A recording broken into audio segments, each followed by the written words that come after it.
I thought I was ready. You're all set. We're on the air. Okay. Good evening. This is the Kennebunkport Planning Board, March 15th, 2023, hybrid meeting. You can attend in person or you can attend via Zoom. The instructions and the passwords and everything are on the Kennebunkport town site. Tonight, our chair, Tom, is cruising, so I will be chairing, and also one of our members, Larry, apparently is not very well. Went through Heathrow Airport, germ factory, and is coming in through Zoom. And so he'll be attending. George is not here. Okay. So I want to point out that we have Ed, myself, Scott, Mike, and Larry via Zoom, and that's a quorum. So, how many people do we have on Zoom? We have one attendee on Zoom. Look a year older. Hopefully Larry. Attending? Okay. Plus Larry? Plus Larry. Mike. Besides Larry. Besides Larry. Okay. All right. The first agenda item I'm going to take up is the minutes. Has everybody had a chance to see the amended minutes that Trish sent out? Yes. Okay. Larry? I did, yes. Okay. Looks good. You're not coming in very loud. Oh, sorry, okay. Okay, then I'll ask for a motion to approve the minutes. So moved. Okay. And I approve. Ed? Approve. Scott? Mike? Approved. Larry? Approve. You're still coming in really faint. Okay, let me work on that. Let me see here.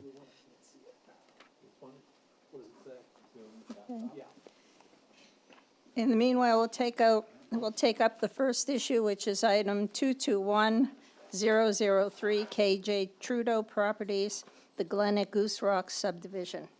Okay, Jason?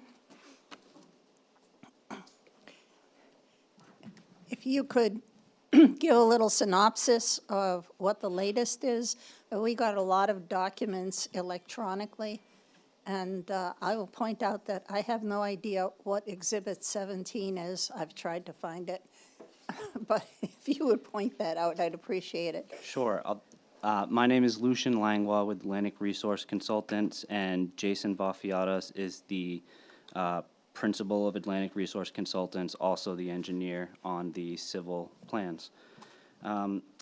So the package which we've submitted is a revised preliminary subdivision application, and Exhibit 17 is the plan set.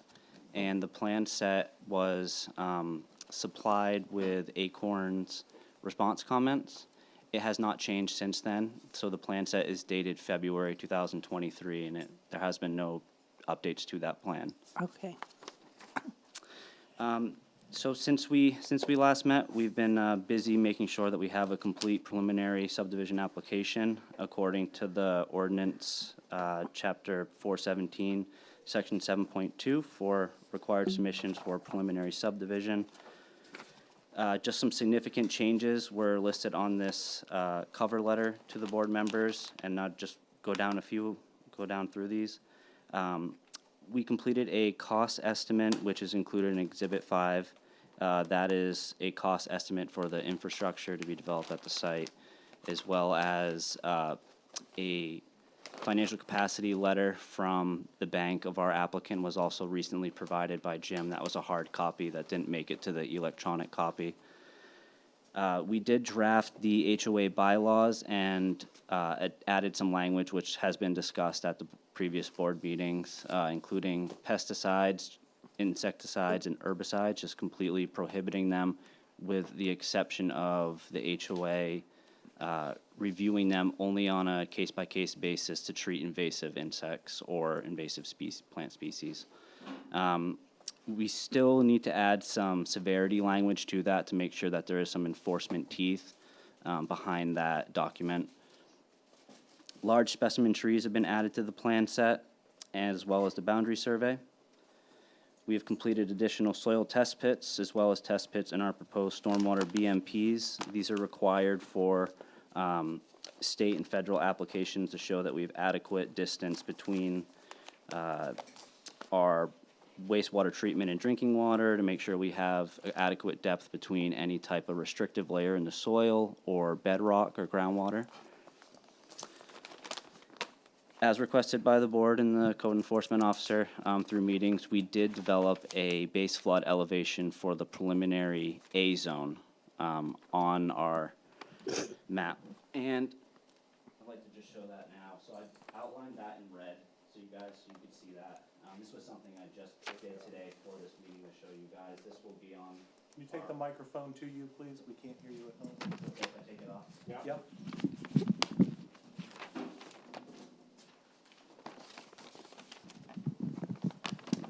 Just lift straight up. Hold the stand, lift straight up on the mic. There you go.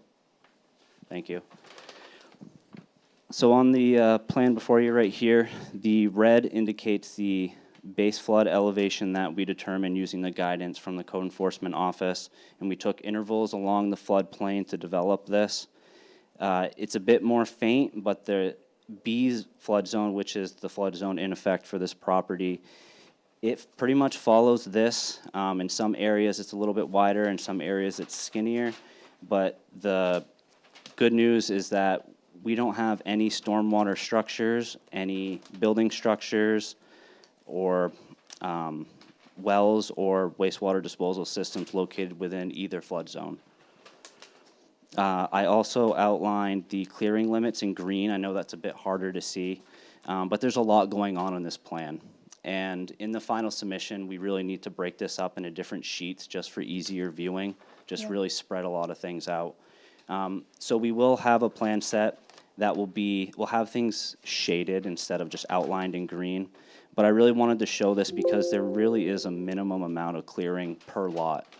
I mean, they're very small yards, but that is the whole concept of this plan, is to have a rural kind of country setting. We're not building a subdivision so people to have big lawns.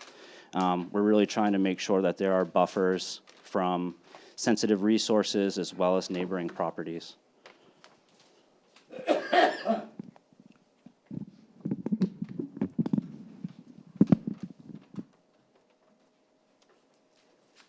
Just a few more things that were added.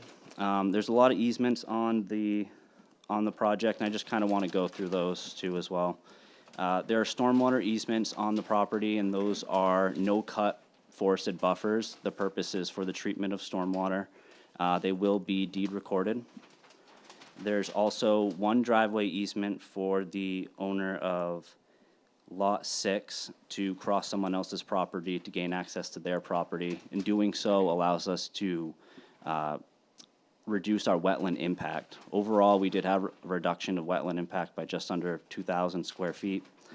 We originally proposed 10,202, and now we're at just over 8,500 square feet. The other easement involved in this project is the open space access. So there's two trails coming off each cul-de-sac so that residents can have access to the open space. And those open space easements will be deed recorded as well. Any stormwater actual structure, in this case we have one gravel wetland and a few bioretention cells, and those will be deed recorded. Responsibility will be on the developer of the subdivision until an HOA is formed and they take control over that. The residents of individual lots will be responsible for making sure that they don't cut in their stormwater buffers. It will be in their deed, and I think this is why it is important to have that severity in the HOA doc, so that if somebody does violate the conditions of the approval and approved plan, that all parties can take necessary action. That's kind of the synopsis of significant changes that have been made. We hope that you find the application to be complete. There is a section within this application that I wanted to point you to. just after the application form, what I tried to do is I ran down through the subdivision requirements, and that's what you see through here. So there's about 26 different items listed on here, and each one correspond to an exhibit within the application as kind of like a quick cheat sheet to see where that is. Where are we? Yeah, so if you go to the table of contents and you see the development description, it's before all of that. So the first thing is the application, and then just after that is there's the receipt for initial review, and then after that is a list of required submissions. Yep. So that was kind of thrown at you last meeting, and I just wanted to show the intention of that and where it sits in the application. Okay, all right.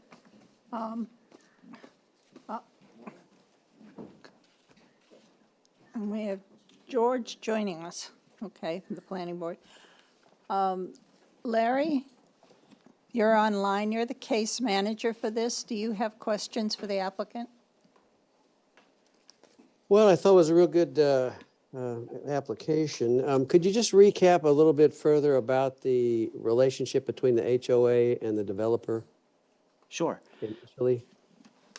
So this project will be sequenced for many reasons. One of them is for erosion control, to make sure that area is not opened, that can't be stabilized before a storm, and things like that. So houses will be developed sequentially, and the developer will be responsible for maintenance and proper installation of the stormwater BMPs, meaning best management practices. And in this case, there's an array of bioretention cells and one gravel wetland.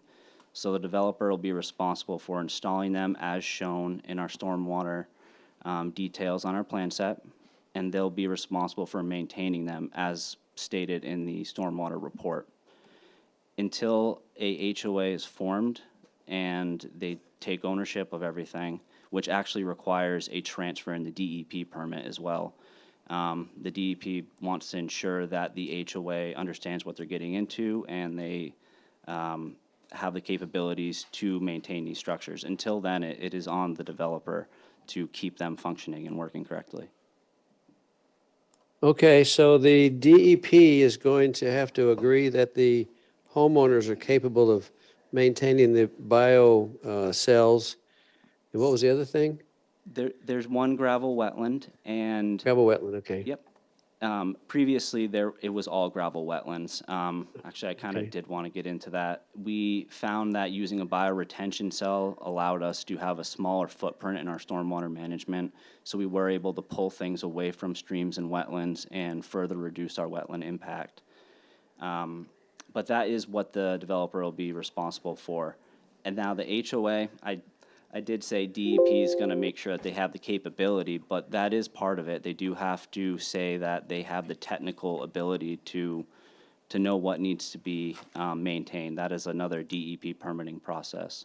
So right now, we've submitted a stormwater management permit to the DEP. The HOA will have to transfer that permit to them before that they can start doing their maintenance. So, okay, so in your experience, what is the likelihood the HOA is actually going to be able to maintain these three items, the two bioretention cells and the gravel wetland? I would say it's very good because DEP does do compliance inspections, and as the engineer for this project, we are required to do inspections as well. The DEP permit comes with conditions where we have to submit a report with photographs documenting the installation of the BMP structures. So we're actually telling DEP that they've been constructed correctly to begin with. So by the time the HOA takes ownership, it's mostly just maintenance, and they should be hiring out to a contractor or reach out to contractors who have experience maintaining these particular type of structures on our project.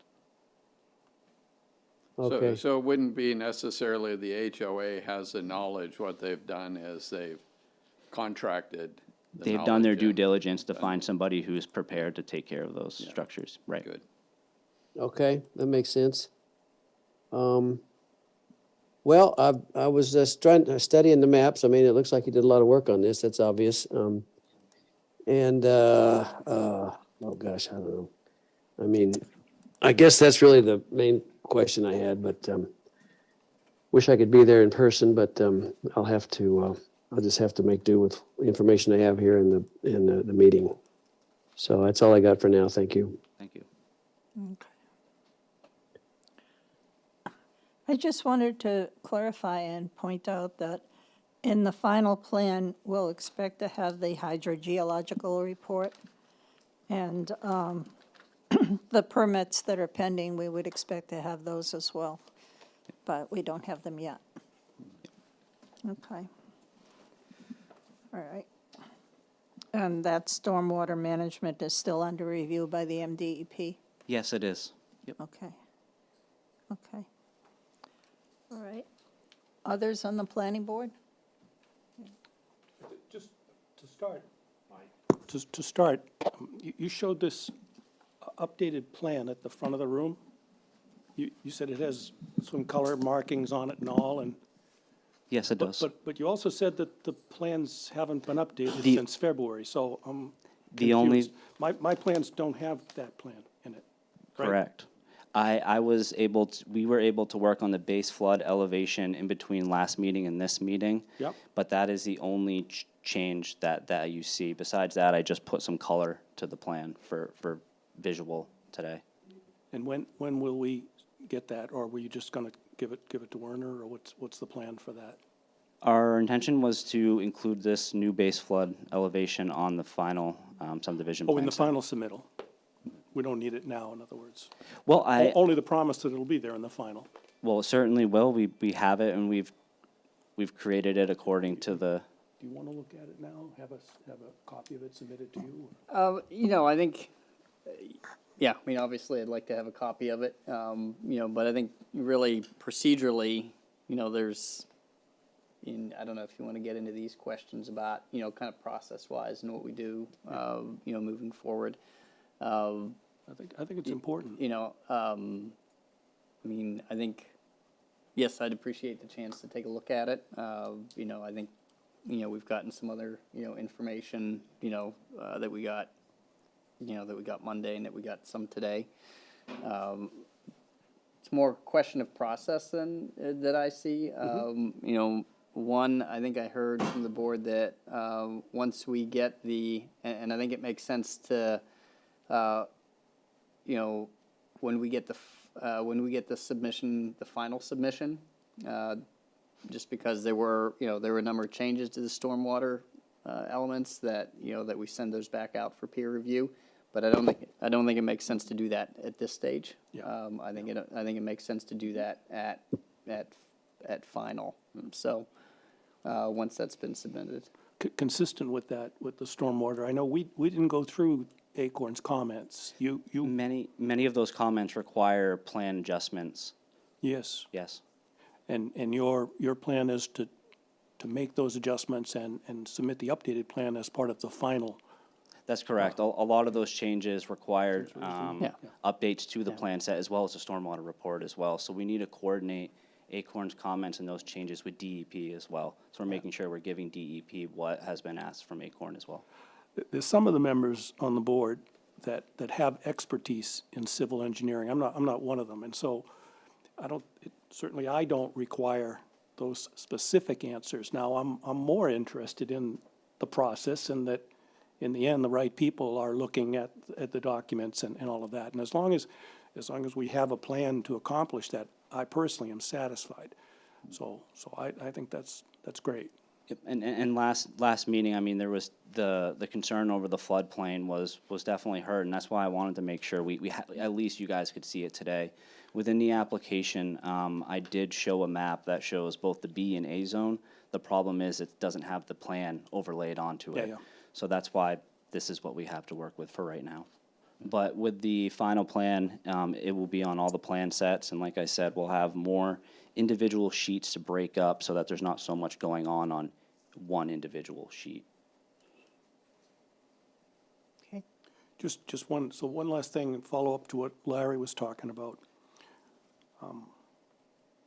I think the thought of an HOA, a volunteer member, homeowner, getting together, incrementally formed as the lots are sold, having the wherewithal to maintain these structures, even to seek out and acquire the right people to maintain those structures is probably not in the cards. And I wonder if that shouldn't be a developer responsibility where this is such a wetlands-intensive property. And then they would have the ability, then you would transfer that with knowledge of the expertise of the people who were by then familiar with the system, and something like that makes sense to you?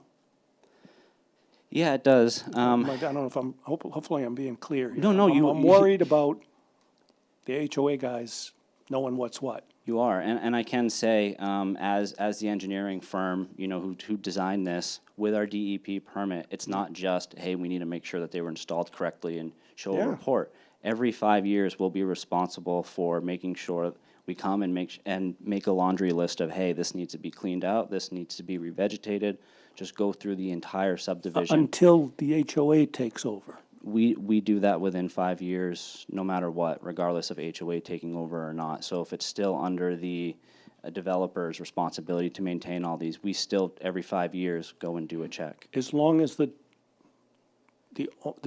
responsibility hasn't been transferred to the HOA. Even if it has been transferred to the HOA, that condition of the DEP permits for a 5-year check-in still happens. And you could recommend to the HOA several firms that could do work for them, so that's not a problem. The same people you'll be using, for example, could continue Yes. to Oh. have that Oh, responsibility. for sure, and we do have people working on this project sitting here today who have local knowledge of contractors in the area. I trust that we can find somebody for the HOA and for the developer to help Right. when needed. On a very simple level, it's not going to be the people living there that are going to plow the roads, right, to move the stone.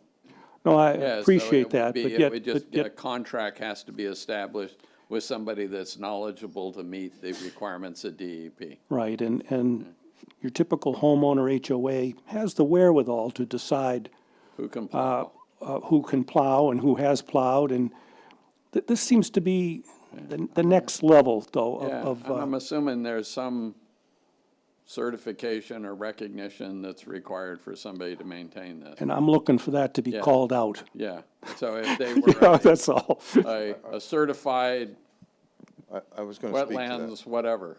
I was going to speak briefly to that. Ed, your concern is a good one. These bioretention cells and the gravel wetlands that Lucian referred to earlier are becoming much more commonplace as part of the array of stormwater choices today.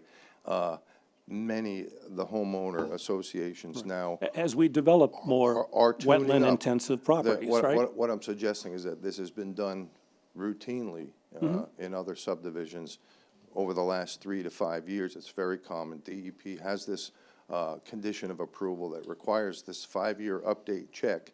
And there are a growing list of excavation contractors that are suited to this job. Currently, what I'm familiar with is a certification program for contractors and excavators in the shoreland zone. And I believe that is also consistent with stormwater structures as well, so that would be consistent. They get DEP training to maintain those licenses. So it wouldn't be a hardship to say that the transfer of responsibility to the HOA would be conditioned on the identification and the contract with a certified Good. provider. It could certainly be set up that way. Yeah. Yes, So- in my Or experience. something it equivalent, hasn't, something but that yes. that puts a check on it, that, yeah, okay, I agree with that. thank you. Yes. Others, Scott? Thank you. So, in the final plan, you're going to add specifics for the pesticides and penalties there too? Yeah, so this is a draft HOA document for the bylaws. It was modified by me. I'm not an attorney. I I need somebody to help me make sure that it has the correct language in it. So the final copy will be reviewed by an attorney to make sure it says what it needs to say and what's been discussed at board meetings. Great, thank you. George? I do have a question. It's continuing on what Ed was talking about. Excuse me. Who does the DEP send this?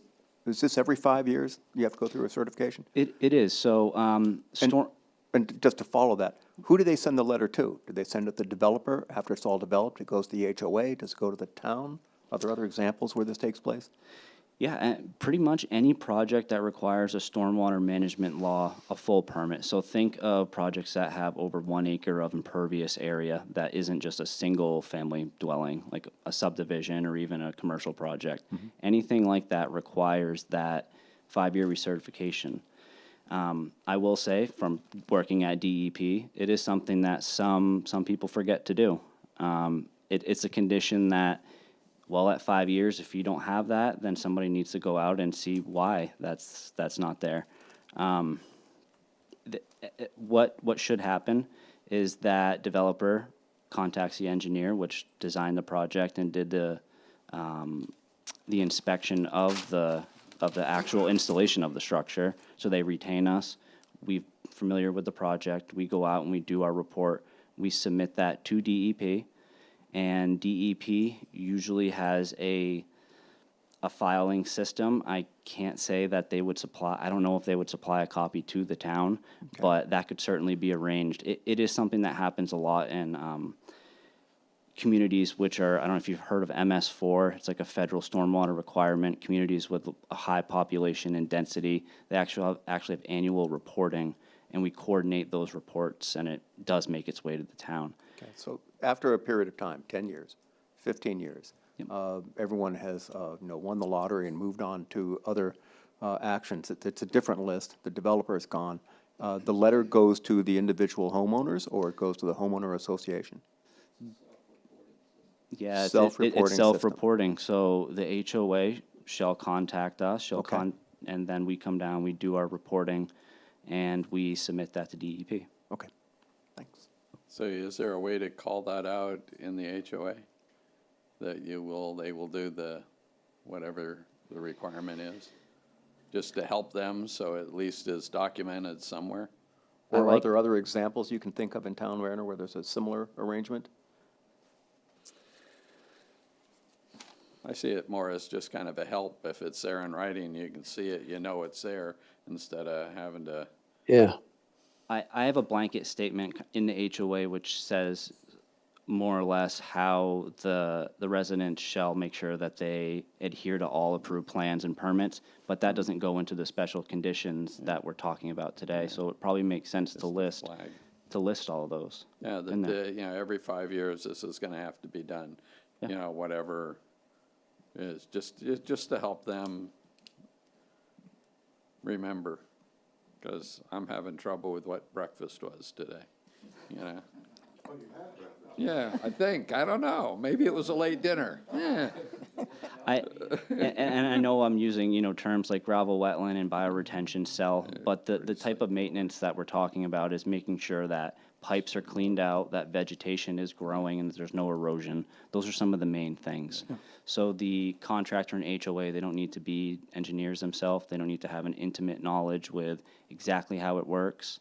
But the type of maintenance sometimes is simple with these structures. Okay, can I just jump in here for a second again? This is Larry. Yep. So this is all very interesting, and definitely this is something the HOA is not going to remember to do, probably. So a couple of thoughts come to mind. One is that who's going to originate the HOA documents? Is that going to be the engineer for this subdivision? Is that going to be you? Yes, that will be us. I had mentioned Okay. how the draft was written by me. The final All right. copy will be touched up by an attorney who has experience in writing these sort of documents. Okay, so as an addendum or appendix in the HOA document, would it be useful to include a pro forma contract for the every 5-year maintenance activity? That way it's in the document the HOA is not gonna have to think up what document to use to solicit bids. Do you do that? Do you have a pro forma contract as an appendix in the HOA document? For the It's- maintenance? It's not in there yet, but I like that idea, and I think it's important, and I don't see why we can't add that. I think that'd be a really useful help. step. Yeah. And then you introduced a new thing, something called MS4. So is that going to impact this No, subdivision? no, Larry. I No? mean, those are places like, think like Scarborough, Saco. They're some of the more densely populated areas in Maine. It's a program that is required federally and administered by DEP. It just requires them to do annual reporting rather than a 5-year report. Okay, Yep. all right. And also, okay, so once every 5 years, somebody has to file a report with the DEP about the maintenance that was done on the bioretention cells in the gravel wetland. Is that correct? Yeah, it's an inspection report, so somebody who's qualified from our firm Okay. would come All down right. and make sure that, well, pretty much we'd list everything that is and is not operating and correctly. And if there are things that need to be fixed, we would say, these need to be fixed by this date, and this is how to fix them. And we'd work with the Okay. HOA and their contractor to ensure that they are corrected. Okay, so as Appendix B in the HOA, would it be useful to have just a form, a checklist type of form about what would be inspected every 5 years? Yes, we do have some of those in-house, and I can definitely supply those. I mean, it'd be useful to have it in the HOA document. Yep. Because what happens if your firm forgets and the HOA forgets? Is the DEP going to send some kind of, representative to, I don't know, to remind anybody? I mean, In a perfect world, that person would check right after 5 years if they'd never received that document. It's not a perfect world, so I think it'd be good to make sure that the HOA documents do have these appendices in them. Okay, I appreciate that. Yeah. So I look forward to getting a copy of that HOA document. You can send it along whenever it's ready. I'd be glad to look at it. Sure thing. So just to be clear, one thing that was said, Larry, is that I thought that Lucian was proposing that document would be ready in the final application, and now we're talking about, you just expressed an expectation that maybe you'd have it next week. So can we just be clear on that? Well, I mean, if you don't have to wait till the final, it'd be kind of useful because spread out the information, right? So you're willing to Because- look at it earlier, but we're not conditioning the Oh, yeah. approval of the Oh, no, preliminary on that's- it? No, oh, no. Okay, We can do that. We can Sounds supply good. that earlier than the final full package. Yeah. Yep. I appreciate that, yeah. and just for the record, Larry is one of the people I was referring to, is actually having some engineering background that's specific to this here. Scott? Yep.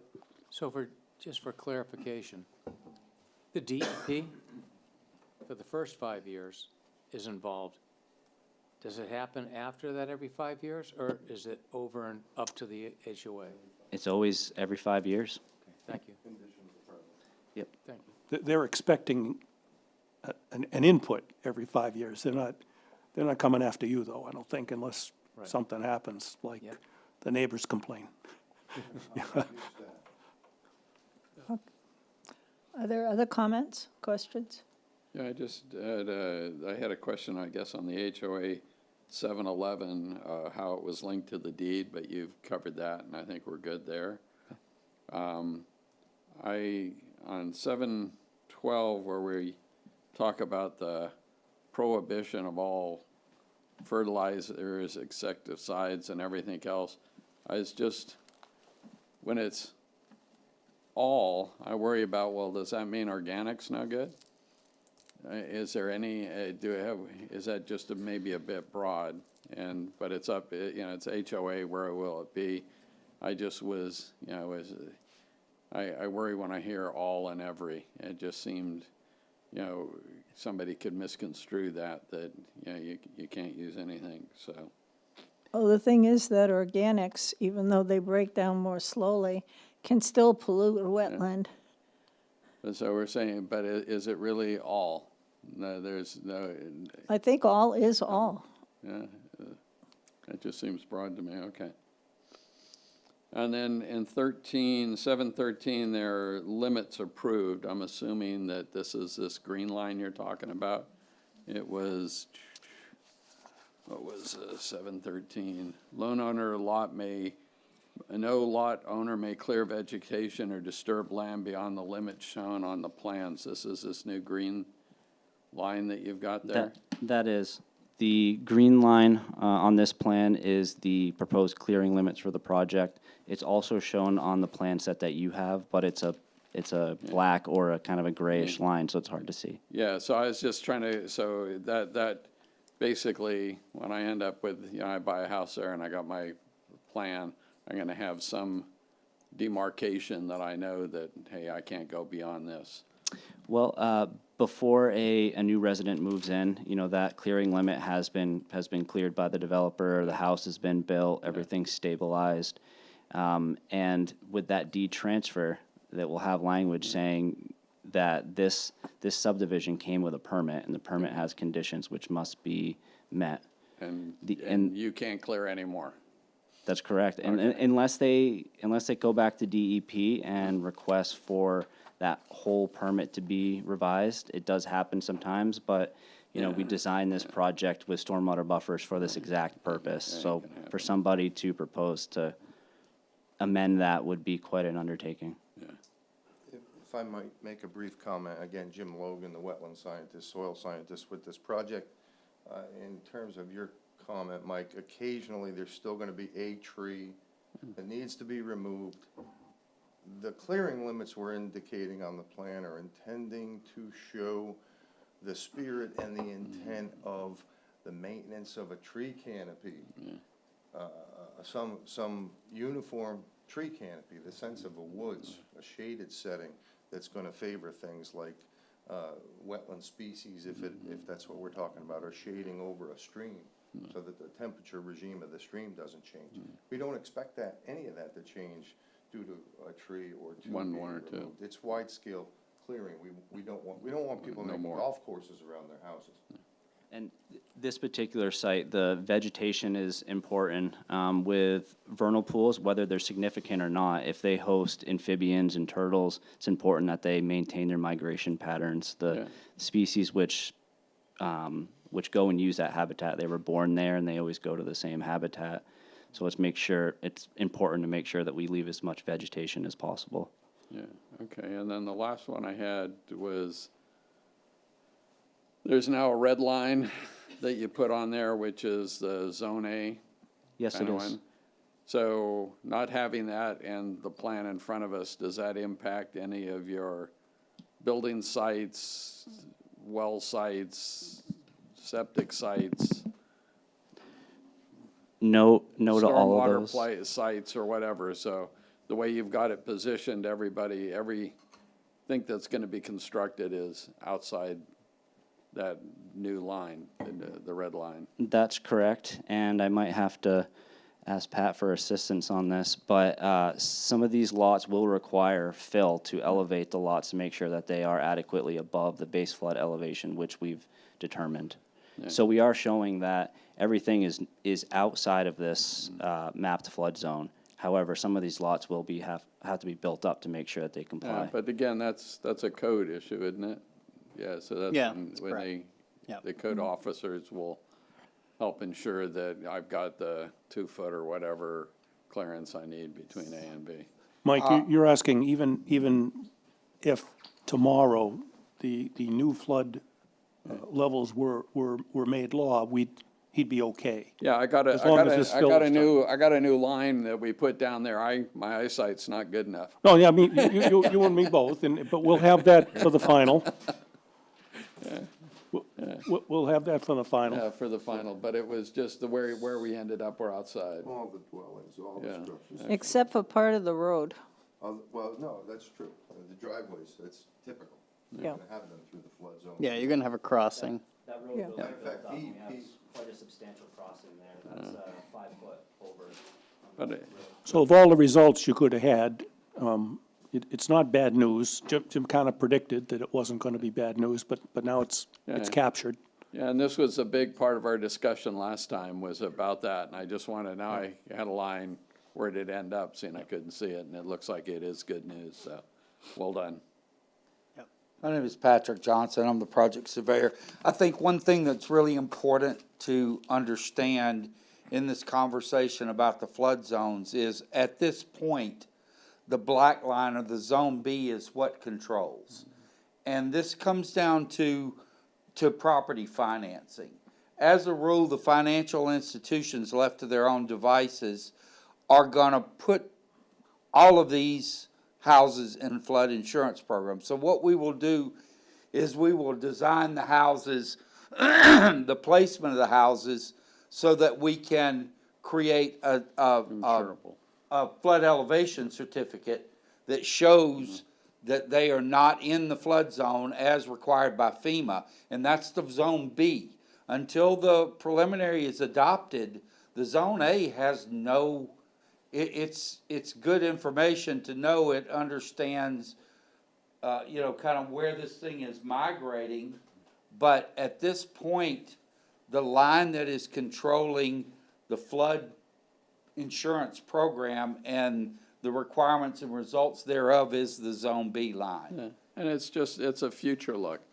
Basically, we're okay for the future as it is. If it was to turn on a dime tomorrow, they could still get insurance for their property. Absolutely, And that's because the we've key. determined the base flood elevation, then my job is easy. It's simply taking the design plans, filling out the flood elevation certificate, that goes with, to the title company, the bank, and they say, okay, we see you're out of the flood zone, as required, and no flood insurance is required. Essentially, you can go out there and build these houses wherever you want to, and the bank's gonna say, okay, you're close to the flood zone. Yeah.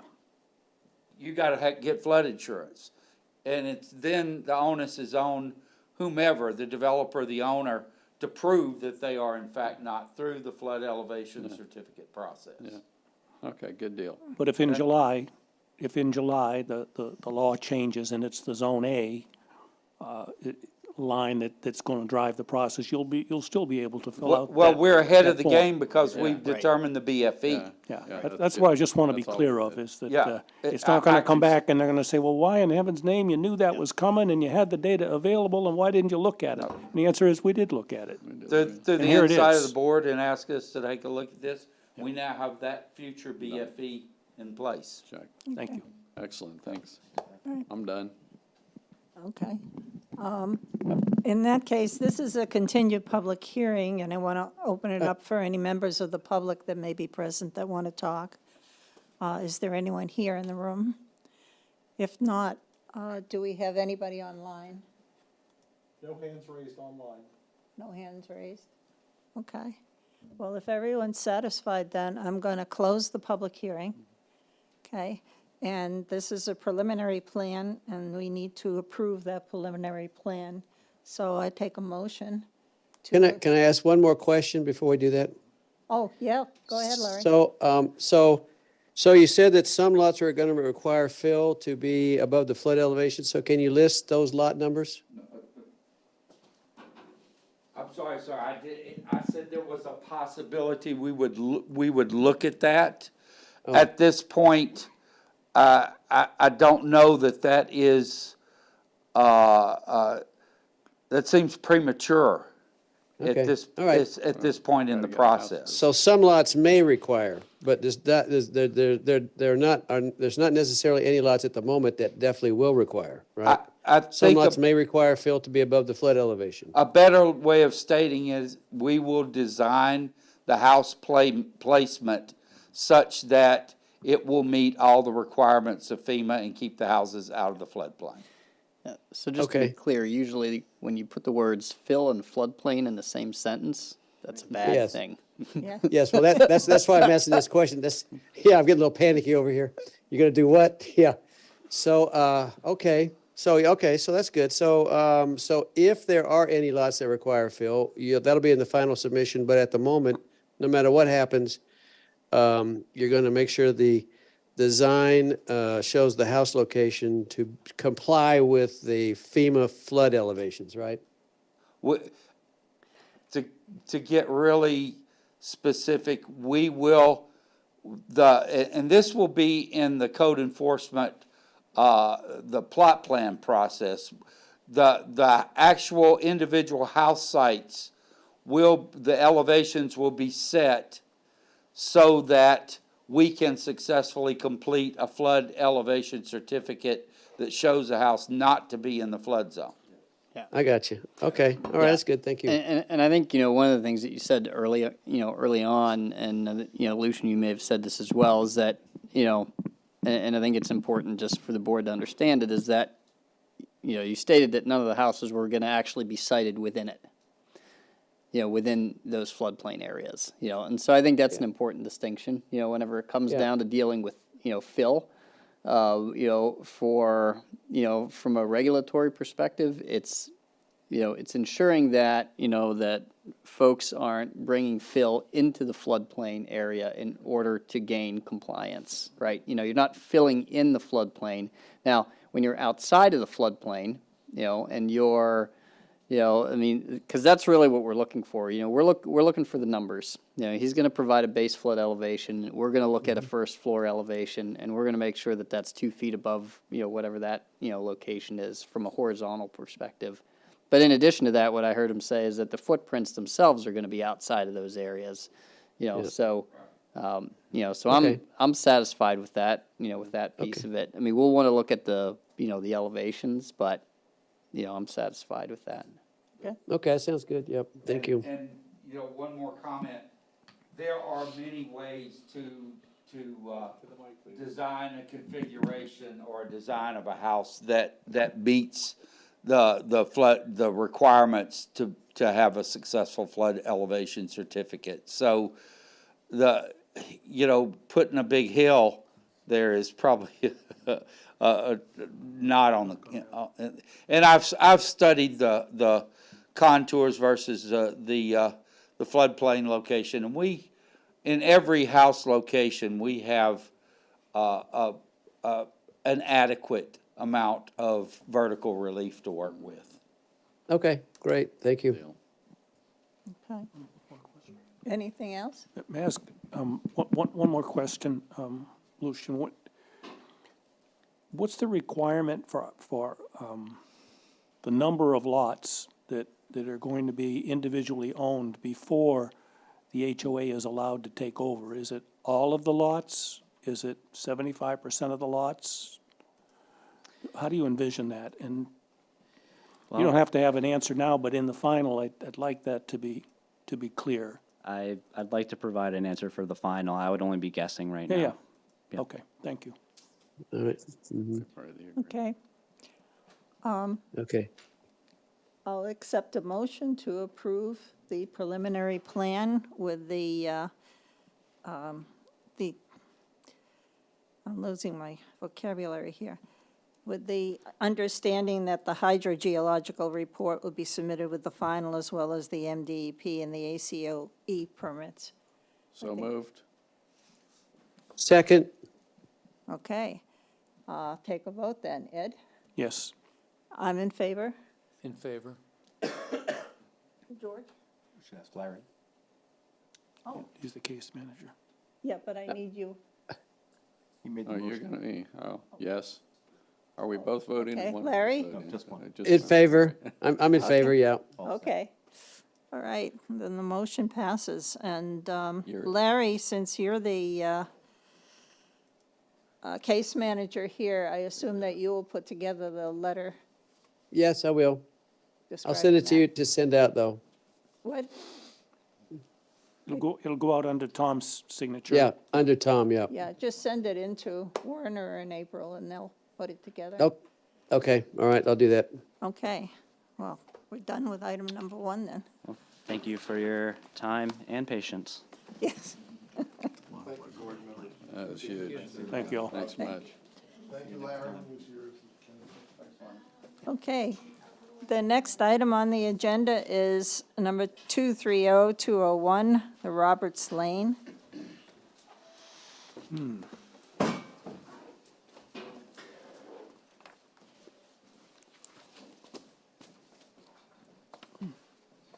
Walking out in daylight.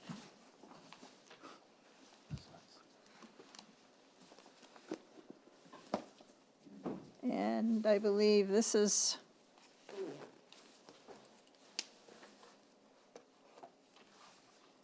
going to be a public hearing, so if you would just give us a little synopsis of what you have there and what you're asking for. Yeah, Roberts Lane is a property we own off of Old Cape Road.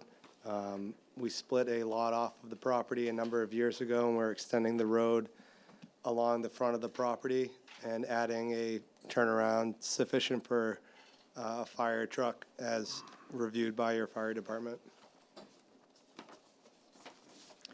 Right. Do any of the board members have questions? Ed, I think you're the case Yeah, manager. and I think you answered the question from last time. The fire chief has weighed in, and he Right. looked at it, and he's happy with the layout. And so, So no, I don't have any more questions. okay, anybody else? No. Larry? No, I'm good, thanks. Okay, well, I'm good too, so Public hearing. I'll open the public hearing then to anybody who might be in the room who wants to speak. And if there's no one in the room that wants to speak, pro or con, we'll see if there's anybody out there in Zoom land. No hands raised. No hands raised. Okay, well then, in that case, I would move to approve this application. okay, Second it. I'll close the public hearing. Oh, I beg your And then you can move to approve this application. My apologies. And Scott has seconded it, so I'll take a vote here. You're in favor. Yes, I'm in favor. In favor? In favor? And and I'll write Larry? In favor? I'll write up findings for the next Okay, meeting. then we're all set to go with this one. Thank you. Boy, that was fast. compared Well, to you had the everything We could last stretch time. it out. That's quite all right. Oh, yes, we could. Don't do that. Yeah. Been there, first. All done that. worked out. Appreciate it. Okay.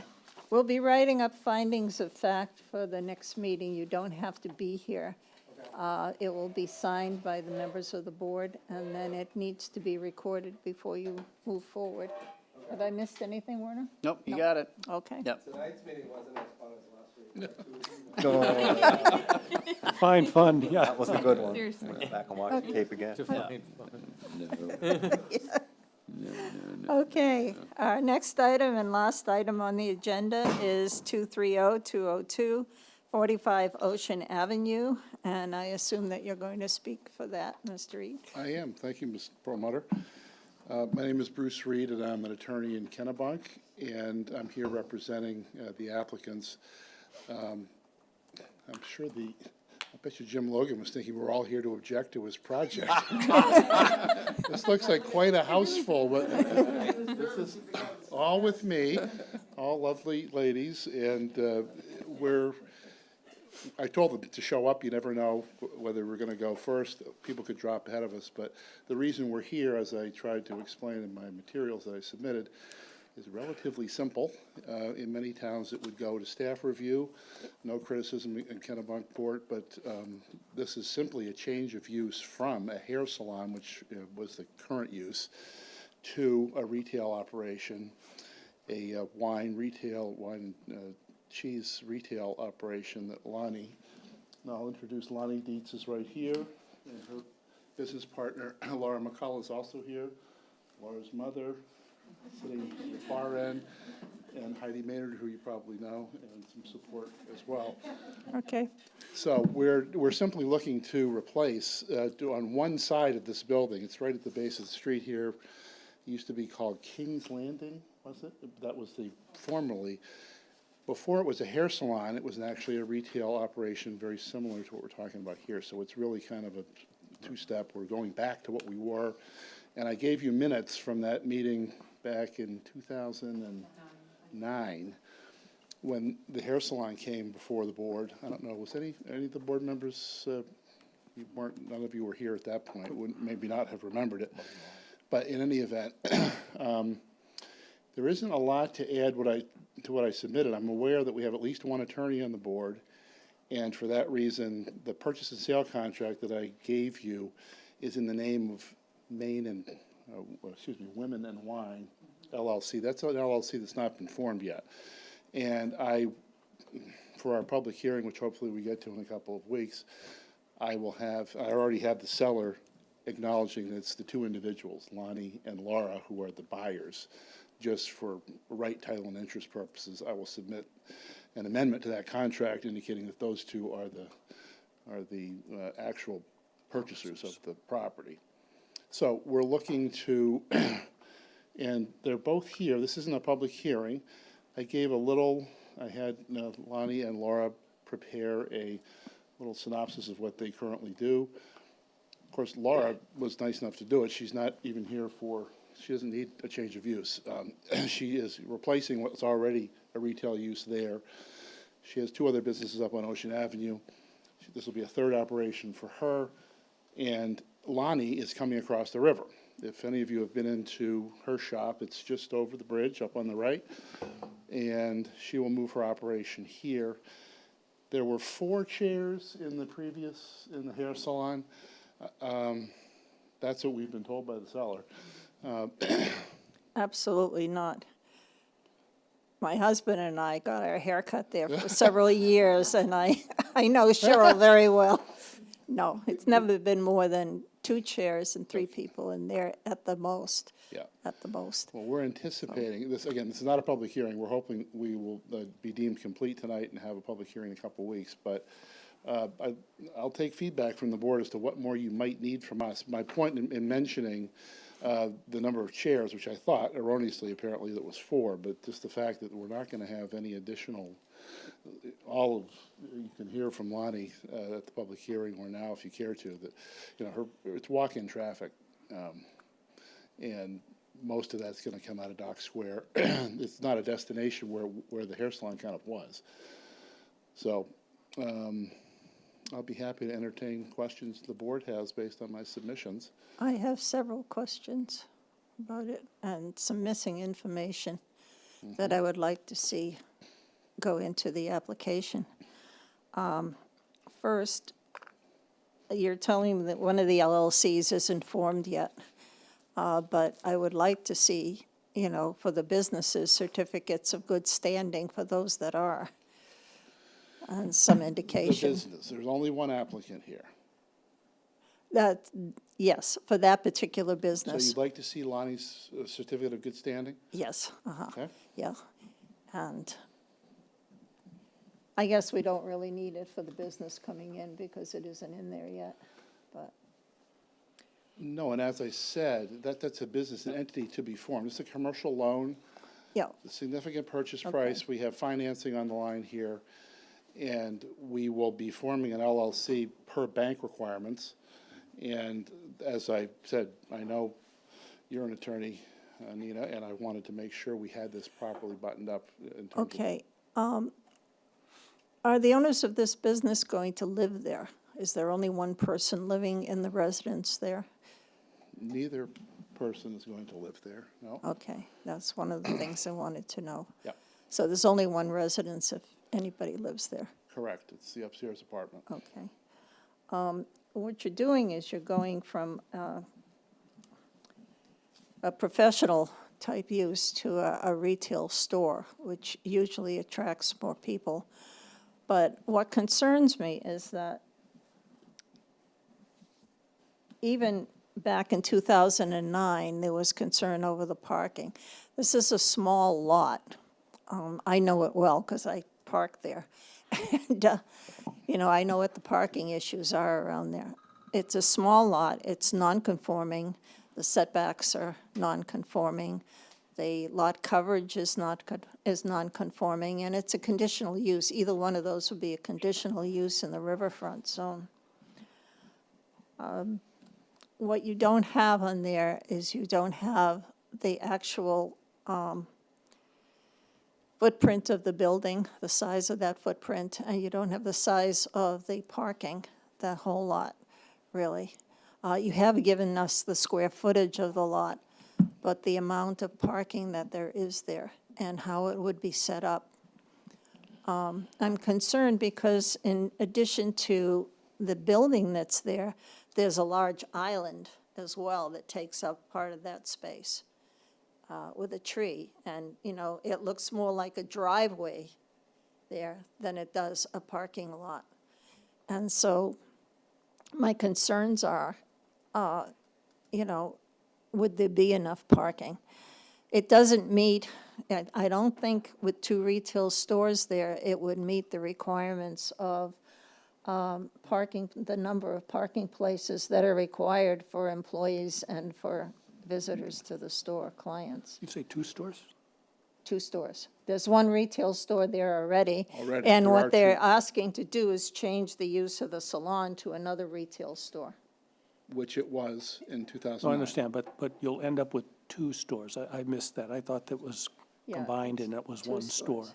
And what concerns me is that even though it was a retail store at one time, it's non-conforming, and you made it maybe by changing that use, possibly a little less non-conforming, and now you're going back to maybe more non-conforming. I'm not sure how I come to that conclusion, except that the salon had very few people in it. There was just Cheryl working there for years when I was. What do you think's non-conforming about it? You think it might not have It's a sufficient parking spaces? non-conforming use. It wouldn't have enough parking spaces is what I'm It is a concerned. conditional use. It's not a non-conforming use, I don't think, Well, right? it's both non-conforming building, okay, and a conditional use. Okay. But the use is a conforming one. It's just, it's conditional. It's conditional. They're asking for a change of use, which can change basically the public welfare and the safety and so forth by So- parking issue. So can I jump on your Yeah?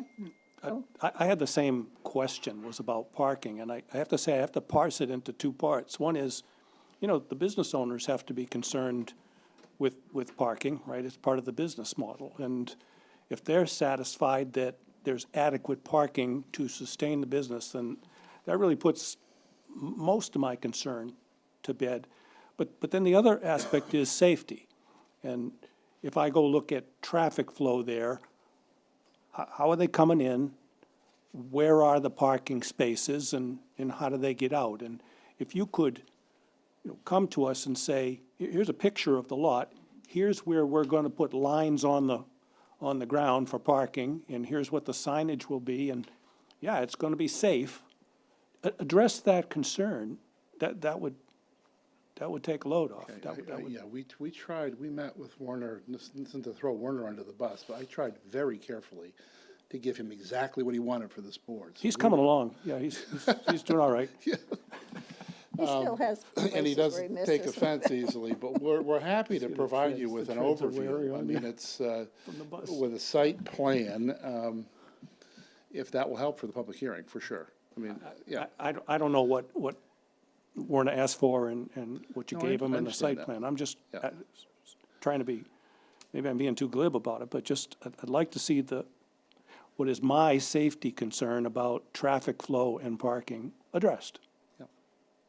To the first order, at least. There are very few parking spaces there because people need to move in and out of there. And it would be nice to see, given the size of cars today, especially the SUVs that park there, how you're going to handle the parking. Yeah, it's. And the flow of It's traffic. a use that, as I said, it goes back many, many years to the point of being grandfathered on some of these issues. But we're happy to give you a site plan so you can analyze, you can all drive down there as well and see it firsthand. You know, it's right around the corner. I recognize it's grandfathered in, the parking, but conditional use means that we have to No. look at the safety of the public, and that means coming in and out of Ocean Ave, which can Clearly, get quite If you busy. think this is gonna create a hazard to pedestrians, and obviously, that's your role as a board. I don't think we're saying that it will. I'm saying that this Yeah. application doesn't address it. Just, That's we all. need, the picture will help us I understand, got it. and that's it. You know, how are people going to park? How are they going to get egress? How are they going to exit? A simple picture is gonna go a long way. It's there, it's kind of, it's there now. Do you use the microphone? Flow that goes in and goes right out. You have to It's go to the like a microphone. driveway. That's what concerns me, is when people start parking, how will they park? You haven't got any designated spaces. How will they park that they won't block that flow and make it difficult for people to go in and You around? have, if, Would you identify yourself? I'm for the- Heidi Maynard. I own Pac Maynard Associates Real Estate. So to me, there's a natural flow there. There's actually quite a few parking spaces there, because when you go in, you can park diagonal like this, and we're happy to show you how to do that. You Yeah. know where it is. If you used to with Cheryl, you can park 3 across there. Then you've got, when the natural flow, you can park on this side, you can park on that side, and it's a natural flow because you come in one side and you come around, and there is a straight shot. It's a straight road. There's no curves.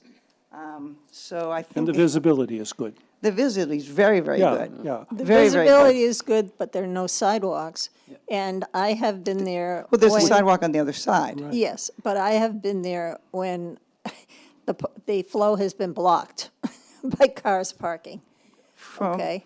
So I think what the the- question is, are you going to designate parking spaces? Show us how they're going to be able to park for 2 retail stores in that small space. We have to see the number of retail parking spaces, because So I think we also have to remember, too, that this is, you're coming in for a bottle of wine, and you're coming in, and you're not staying None very of that is long. really the issue.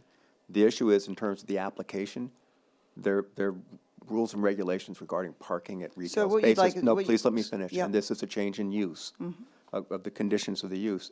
We just need to see a picture of it. We just need to see that outline. We're not arguing whether there's parking or not. We just have to have it as part of the application. That's easy to do. Yeah, That's fine to do. it's not hard. That's fine to do. And what's the, for instance, what's the closest off-street parking? Is it up by the Village Green? It would be on the road. It On would the be on road. the street. Okay. Yeah, you can't Yeah. do off-street no parking. parking No. on Ocean Ave. Not on I mean, Ocean Ave. I mean, I think, But if- when we supply what you're looking for, you're gonna feel Yeah. fine that there's parking, Yeah. adequate parking for what there is, because it's not like you're going to a restaurant, you're staying, you're coming in and you're We going out. understand. Just Yeah. put it into the application. We'll But do that's a that. Because then there's a problem. record Some for it. people just come in and just park anywhere and block the road.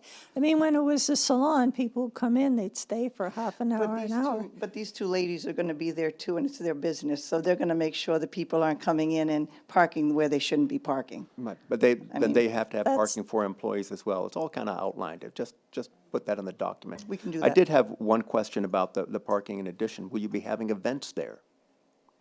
A wine tasting, no kind of events or anything? So you wouldn't need additional parking No. to cover that? Thank you. And I guess the only related one I had, I saw there a difference in deliveries at that sort of retail versus the hair salon. And I just, having fun getting around box trucks or whatever you want to call them, how would the deliveries work was my only, I just couldn't figure that out in my head.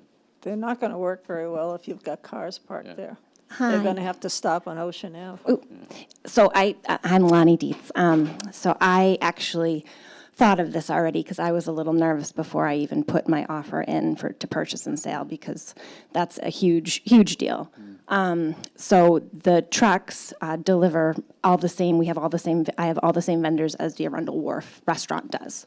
So wherever they park to drop off the Arundel Wharf goods, they would make the same run into mine at the same time. Anywhere between, like, for me, 11 and like 12, like 11 and 1. But the Arundel Wharf has a big parking lot where those trucks can pull in. Right. So the truck would pull into the wharf, and they would deliver to me at the same time. So what they do, like for HB Provisions, I'm right next to HB Provisions. So the truck parks next door at HB Provisions and then brings Hand in trucks. to my. Hand trucks them over. Hand trucks them over, because it would be silly to, I mean, you couldn't park anywhere else. So it would be the same thing. They wouldn't have to find 2 parking spots. And that's good too, because if our concern is safety, and you're worried about trucks intermingling with normal traffic of buyers, you got an answer for that. Yeah, I don't want that wouldn't have put an offer in if I didn't have a place for them, because it is large and intrusive, for sure. And I'm I'm not a lawyer on the board, but part of the reason that is, if there were ever a safety concern and someone came back and said this was not addressed by the board, Right. and therefore the town is liable, and blah, blah, blah, Right. blah, yeah, so Yeah. it just needs to be a little sentence in the paragraph, maybe in the application. No, that makes perfect sense. Absolutely. More- Larry, do you have questions? Well, I just had a couple. I appreciate this proposed change in use. So are you going to add anything like refrigerators or any of that kind of stuff that is going to create any noise that could be observed by, adjacent properties? Nope. I just have one little cooler that makes pretty much no noise and it's a standalone unit in the space. So there's nothing outside. And is contained in the shop itself? Yep, 100%. It's just plugged into Okay. the wall. Okay, so also, is your proposed use going to require any upgrades to any other utilities like electricity, water supply, sewage, HVAC, and that kind of stuff? Nope. Okay, all right, that's it. Thank you. Others on the board? So I have a statement, and that is, in that area, and my house is 400 feet away, 350 feet away. You're across from the village green, and on that you've got basically 1, 2, 3. You have 3 B&Bs, and then you have the old River House, which is our house, which is a short-term rental, but with 10 bedrooms. And the parking for STRs, because I'm an owner, I know, we have 6 parking spaces in our driveway, 3 on each side. And the STR code is written that the owner and anybody renting that house, driveway only, and not on Green Street, because we're right on the corner. I probably is not the same for the inns, but the inns obviously, or the B&Bs generally have larger parking lots. So, to understand, because, all the workers at the Arundel Wharf, most of them will park on Green. Pearl's already taken, so they'll park on Green by 11 or 10 when they get in. So the parking is a very, very big deal. So I would really like to see the Nonantum a year or two ago ask for additional parking and using grass, et cetera. And they really had to go through quite a bit and do surveys and show exactly the number of lots. And we were saying you had this many lots, and now you have this many, and I think you should be under the same scrutiny. So I simply do ask for a designated amount of parking lots in that. Yeah, it should be countable, that's all we're saying. Yes. But in fairness, Scott, I think if I know where your current shop is, I don't have you any you parking don't have any parking there No. Zero. presently, Correct. right? None. It's smack in the middle of, Everything. of Dock Square, but That's a the good point. the current business model doesn't utilize parking per se. At all. Who knows what they do over there at Kennebunk? Let Wild. me ask you Fair this. point. So your building's here, and you've got that driveway, which is perfect for you to unload. When it goes right to, we always cut through there to go to Arundel Wharf. Is that your driveway? No, I believe it's the wharf's right away. Really? Okay. To the left of the building, yeah. Okay, because It's I not do see ours. cars parked there sometimes. Yeah. Okay. Wouldn't be ours. Yeah, I would almost think so. Because it would be more smart for him not to bother with it at all and have you use it, right? So what we're looking for, to summarize, is basically, it doesn't have to be surveyed, but it has to be accurate with, square footage and everything.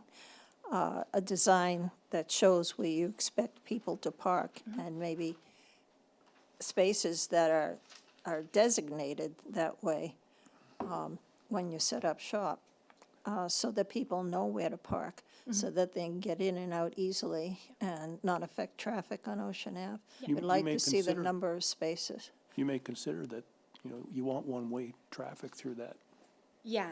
preferred direction, enter Yeah, here. enter and exit. We're definitely going to have enter and exit signs, yeah. Good. Okay. Well, in that case, So I would say that this application, I would move that this application is complete, complete. with the exception, as long as we're provided the parking picture and the LLC. information that we're after, Right, And the LLC. and the LLC update as In good promised. standing, yeah. Yeah. Yeah. okay. In that case, Is there a second? we need a second. Second, Okay. Ed, approve? I approve. I approve. Approve. I approve. Larry? Larry? Approve. There you go. Thank you, Okay. Mr. Chairman.